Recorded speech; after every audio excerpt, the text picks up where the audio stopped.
Shalom Bapak Ibu Saudara-saudari yang terkasih, dimanapun kita berada tentunya kita dapat merasakan kepada Tuhan. Dan sekarang kita akan menyembah Tuhan. Katakan kepada Tuhan, pujilah aku Tuhan.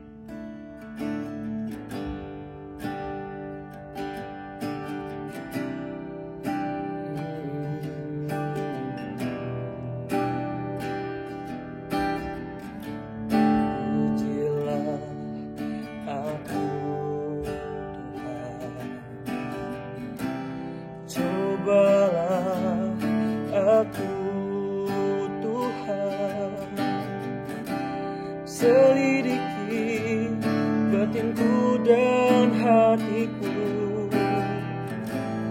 mataku tertuju padamu. Aku cinta padamu Tuhan, aku rindu hadiratmu Tuhan. Aku ingin selalu dekat padamu, menikmati kehadiranmu. Ku nyanyi Hosana bagi Rajaku yang duduk di tahta. Aku muliakan dan ku agungkan, Kau layak disembah. Aku cinta padamu Tuhan, aku rindu hadiratmu Tuhan. Aku ingin selalu dekat padamu, menikmati kehadiranmu. Oh, ku nyanyi Hosana bagi Rajaku yang duduk di tahta. Muliakan dan ku agungkan, Kau layak disembah. Ku nyanyi Hosana bagi Rajaku yang duduk di tahta. Aku muliakan dan ku agungkan, Kau layak disembah. Oh, ku nyanyi Hosana bagi Rajaku yang duduk di tahta. Aku muliakan dan ku agungkan, Kau layak disembah.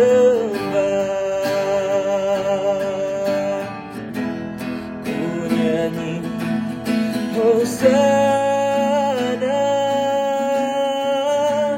bagi Rajaku yang duduk di tahta. Aku muliakan dan ku agungkan, Kau layak disembah. Kau layak disembah dan layak disembah.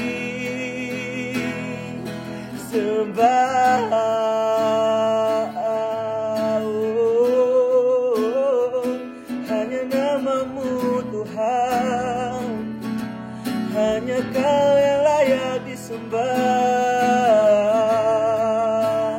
Oh, Yesus, Kau keagungan, Kau perlindungan. Tuhan, hanya namamu, hanya namamu. Oh Yesus,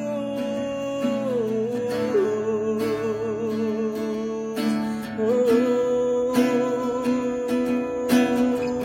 Kau penyelamatku, Kau pelindungku, oh, Kau kekuatanku Tuhan, Kau sumber jiwaku, oh,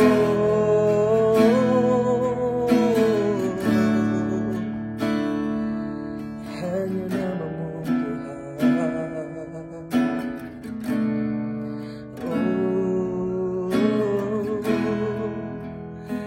hanya Kau perlindungan, hanya Kau kekuatan, oh,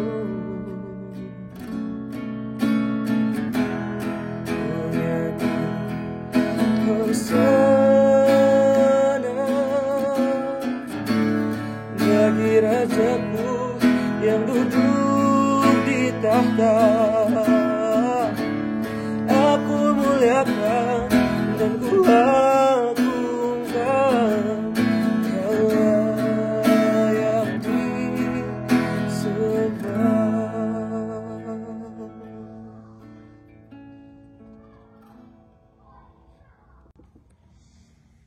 Ayo, Pak. Baik, Bapak Ibu sekalian, sebelum kita dengarkan pelajaran firman Tuhan hari ini, mari kita terlebih dahulu berdoa. Mari kita berdoa. Tuhan Allah Bapa kami di dalam surga, kami mengucap syukur pada saat ini Bapa, oleh karena sampai detik ini Tuhan memelihara, memberkati, menjaga, menolong kehidupan kami. Baru saja kami menaikkan pujian, dan terimalah pujian itu untuk hormat kemuliaan bagi namamu. Dan saat ini kami akan belajar lagi tentang firman-Mu, sebab kami tahu firman-Mu pelita bagi kaki kami dan terang bagi jalan kami. Oleh karena itu kami buka hati dan pikiran kami untuk firman-Mu. Berfirmanlah Bapa, kami siap mendengar di dalam nama Tuhan Yesus Kristus. Amin. Bapak Ibu Saudara yang saya kasihi dalam nama Tuhan, firman Tuhan minggu yang lalu saya ingatkan kembali supaya ini menjadi makanan rohani kita, supaya di masa-masa yang sulit ini kita terus tertanam dan kita terus berakar, kita terus bertumbuh dan berbuah bagi Tuhan dan untuk kehidupan kita masing-masing. Nah, Bapak Ibu Saudara yang saya kasih dalam nama Tuhan, firman Tuhan pada minggu yang lalu saya sudah sampaikan bahwa kita harus mengenal lawan kita dengan jelas. Siapa lawan kita dengan jelas, kita mesti tahu. Sebab kita ini semua diajak untuk melayani pekerjaan Tuhan. Kita diajak semua untuk beriman. Akan tetapi Bapak Ibu sekalian, seringkali kita tidak tahu siapa lawan kita yang ingin menjatuhkan, menghancurkan, meruntuhkan iman kita. Sebab pada minggu-minggu atau bulan yang lalu kita sudah belajar bahwa iman itu bisa gagal, iman itu bisa lemah, iman itu bisa gugur, iman itu bisa kandas, namun iman itu bisa kuat. Nah, oleh karena itu bagaimana supaya iman kuat? Nah, bulan lalu kita sudah belajar bahwa kita harus tetap tertanam dalam baik suci Tuhan dan dalam firman Tuhan. Nah, Bapak Ibu, firman Tuhan pada minggu yang lalu adalah dari dari 1 Petrus pasal yang kelima ayat yang ke-8 hingga ayat yang ke-11. Nah, dan setelah saya membaca berulang-ulang, menyelidiki berulang-ulang seluruh kitab 1 Petrus, bahwa minggu lalu juga saya sampaikan bahwa ada 4 inti penting yang saya dapatkan dari penggalian itu. Yang pertama adalah bahwa pengharapan hanya ada dalam Kristus Yesus. Itu dicatat pada ayat dalam pasal yang pertama. Kenapa? Memang pengharapan itu hanya ada dalam Kristus. Di dunia ini tidak ada pengharapan. Dalam harta, kekayaan, jabatan, dan apapun namanya kejayaan di bumi ini tidak bisa menjadi pegangan pengharapan kita. Sebab kita tahu bahwa dunia ini pasti suatu ketika pasti berlalu. Tetapi yang bisa menjadi pegangan hidup kita untuk membawa kita kepada hidup yang kekal adalah hanya nama Tuhan Yesus Kristus. Jadi yang pertama, inti yang pertama dalam kitab ini dalam pasal 1 adalah bahwa pengharapan hanya ada dalam Kristus Yesus Tuhan kita. Nah, inti yang kedua adalah hidup orang Kristen harus dipergunakan untuk membangun pekerjaan Tuhan.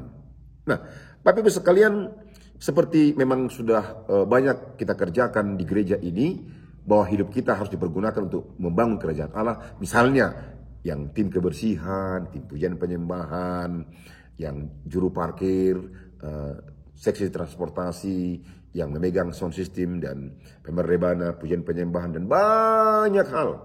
Contoh saja Bapak Ibu, hari ini saja sudah terjadi di gereja kita ini ada vaksin. Dan vaksin ini didatangkan adalah dari seorang anak Tuhan yang bernama anak kita Susi Borusi Hombing. Melalui dia dan dihadirkanlah dari pemerintah untuk memvaksin ada 50 pelayan-pelayan di gereja kita ini. Itu salah satu contoh bahwa hidup itu digunakan untuk membangun pekerjaan Tuhan.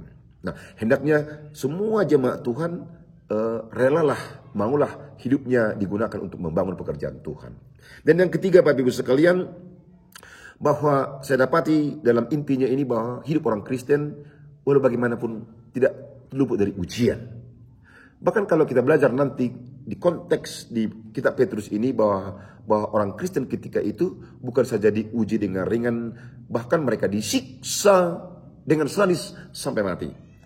Nah, yang keempat ada dua. Yang pertama, hidup orang Kristen harus digembalakan.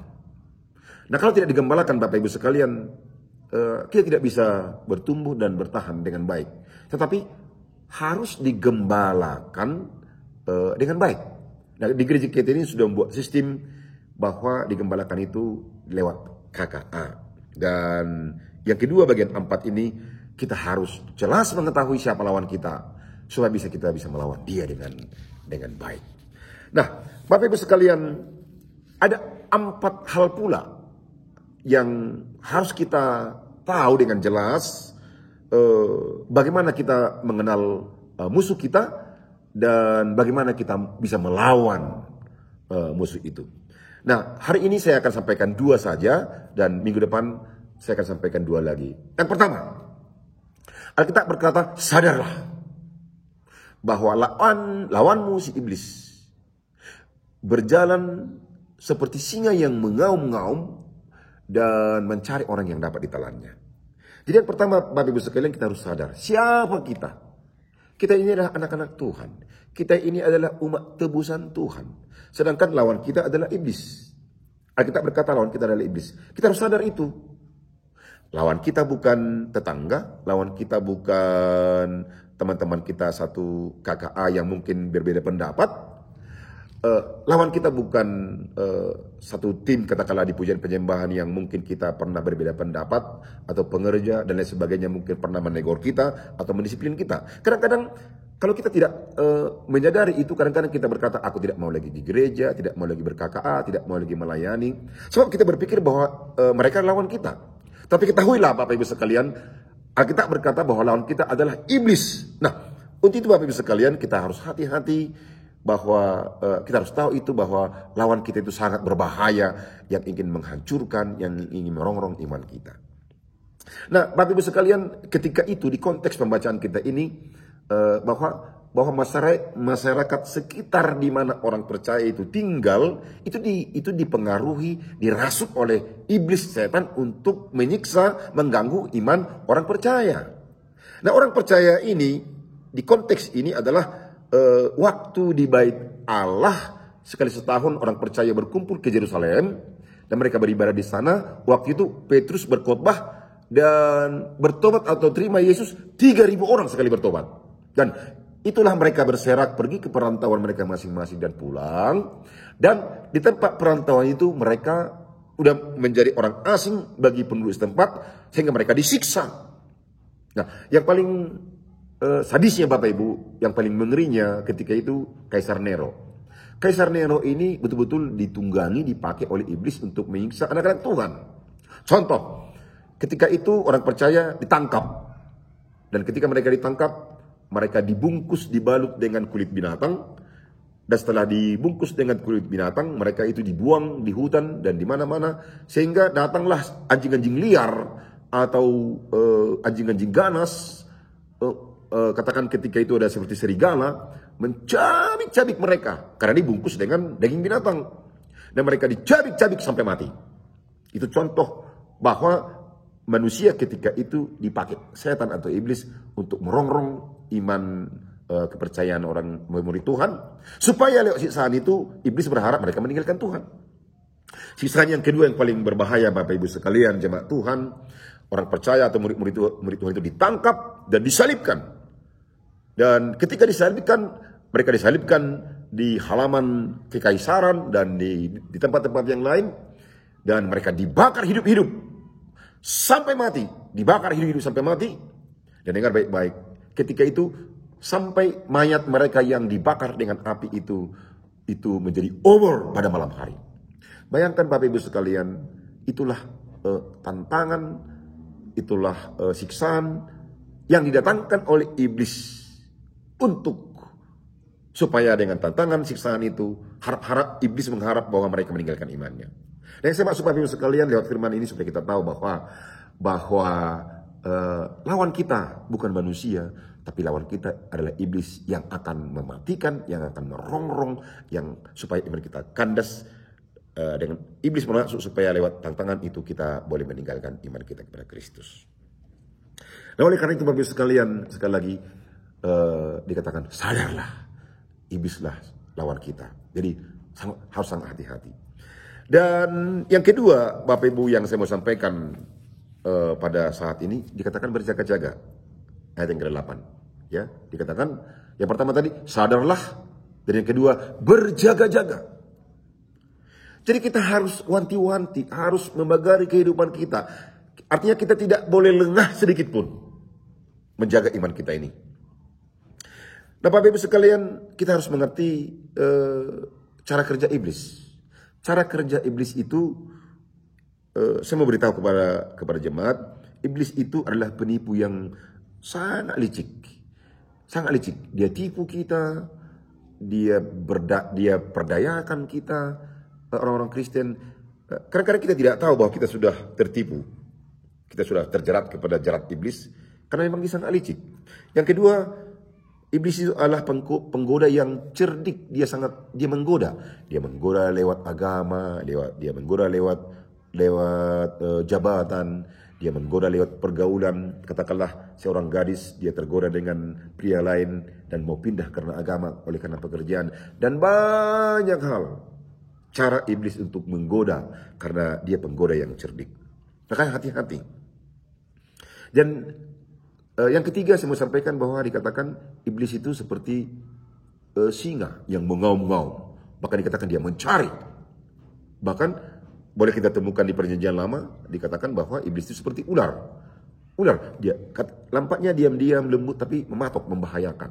Dan Alkitab sangat jelas menggambarkan bahwa iblis itu seperti singa yang mau menerkam, dan juga seperti ular yang diam-diam mau berlembut. Artinya dengan segala macam cara. Dan saya sampaikan yang keempat, cara iblis itu bekerja keras, dia 24 jam.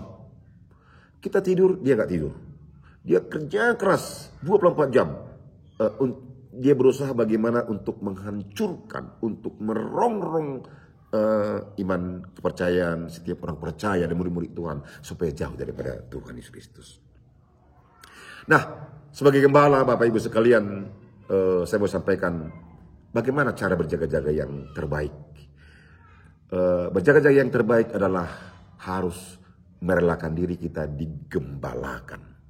Alkitab ini tadi berkata bahwa inti-inti yang saya temukan itu dalam pasal 5 ayat 1 sampai 7 dikatakan harus digembalakan dengan baik. Digembalakan dengan baik. Dan di gereja kita sudah dibuat sebuah sistem untuk menggembalakan umat Tuhan. Di ibadah raya kita boleh pujian penyembahan, boleh memestakan. Bahasa Inggris dikatakan celebrate. Bersorak-sorak kita memestakan, memeriahkan kemenangan daripada Tuhan, tetapi sepanjang minggu dari Senin sampai Sabtu kita digembalakan di KKA masing-masing. Dan setelah digembalakan harus rela dimuridkan, dibina, dibimbing, diarahkan oleh pemimpin-pemimpin, dan disitulah kita dikatakan dimuridkan, digembalakan dengan sebaik-baiknya. Untuk itu Bapak sekalian, mari setelah kita sadar, kita berjaga-jaga, dan rahasia berjaga-jaga yang paling baik adalah harus rela digembalakan di gereja kita ini, di KKA masing-masing, dan dimuridkan di sana, dibimbing di sana, diarahkan di sana untuk bertumbuh dengan baik melalui KKA kita masing-masing. Nah, untuk itu saya sampaikan kepada Bapak Ibu sekalian, itulah firman Tuhan yang sudah kita dengarkan pada minggu yang lalu, dan hari ini saya sampaikan kembali supaya sangat segar bagi kita sekalian. Puji Tuhan. Tuhan memberkati Bapak Ibu sekalian. Shalom. Tuhan berkati.